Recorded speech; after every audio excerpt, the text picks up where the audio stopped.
que tem uma palestra que você disse que a crucificação e tudo que Jesus viveu foi descrito por um profeta. Isso não seria determinismo? Hum. Ah, sim. Realmente existe um salmo, que é o Salmo 22, aonde existe uma série de pontos referentes à experiência do Messias, chamado, esse salmo é o trechinho que vai do versículo 1 até o versículo 19, chama-se O Messias Sofre, mas Triunfa. Ali vai falar realmente que ele iria ser contado entre malfeitores, ele ficou uma esquerda e uma direita, que iriam transpassar as mãos e os pés dele, que seus discípulos o abandonariam, que o povo ia dizer para ele se salvar, já que Deus gostava dele, que ele ia ficar abandonado de todos, que as pessoas iam querer quebrar seus ossos, mas não iam quebrar, que ele iria sentir sede, que iriam jogar sorte sobre a sua túnica perdão, iam dividir entre si suas vestes e lançar sorte sobre sua túnica. Isso tudo está nesse Salmo 22. E aí você pergunta se isso não seria um determinismo.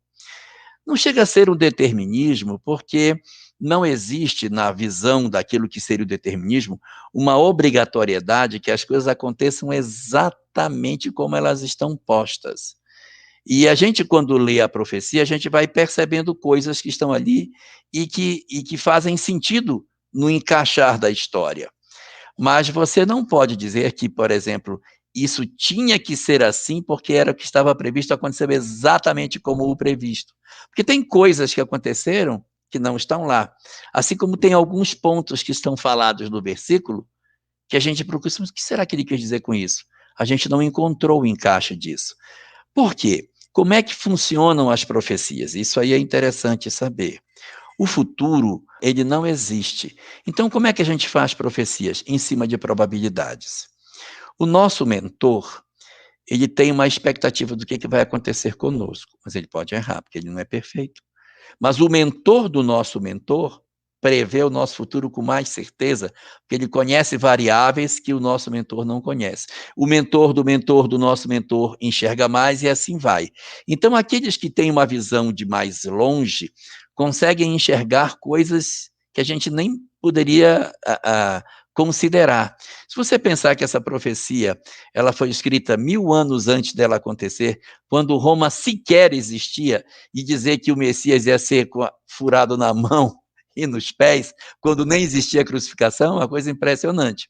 Mas as profecias, elas fazem um desenho aproximado das perspectivas de futuro. Nem sempre esses futuros acontecem, mas eles não pertencem ao caminho do determinismo. Determinismo só existe um: nós seremos espíritos evoluídos. Tudo mais está sujeito às condições. Então, havia profecias sobre o Messias? Havia, como também há várias profecias contidas no Velho Testamento e que acabaram não se concretizando. Eu lhe dou uma, por exemplo. Lá dizia que após a maldição que Deus lançaria sobre o Egito, em função da escravidão dos judeus, lá o Egito se tornaria apenas deserto, onde os chacais passeariam, mas não teria mais nada, desapareceria a vida completamente, e ali seria apenas deserto visitado pelos chacais. Não é verdade. O Egito perdeu, em termos do apogeu que ele teve, mas ele continua sendo uma nação próspera. Então, essas perspectivas, nem sempre elas se cumprem. Nessa que a gente está falando, do capítulo 22 do Salmo, existem alguns pontos que a gente não encontra encaixe. Fala que os touros de Bazã o rodearam. O que seriam esses touros de Bazã que rodearam o Messias? A gente não tem essa informação do que sejam esses touros. Então, há uma previsão do que vai acontecer, o alto enxerga uma coisa, o mais alto enxerga de forma mais nítida o futuro, mas ainda não é o perfeito, e o profeta aqui consegue um lampejo de iluminação e acessa um planejamento produzido pelo mais alto do mais alto e traz para nós uma informação que possui muita nitidez daquilo que vai acontecer, sem que o futuro efetivamente já esteja escrito. Determinismo não existe.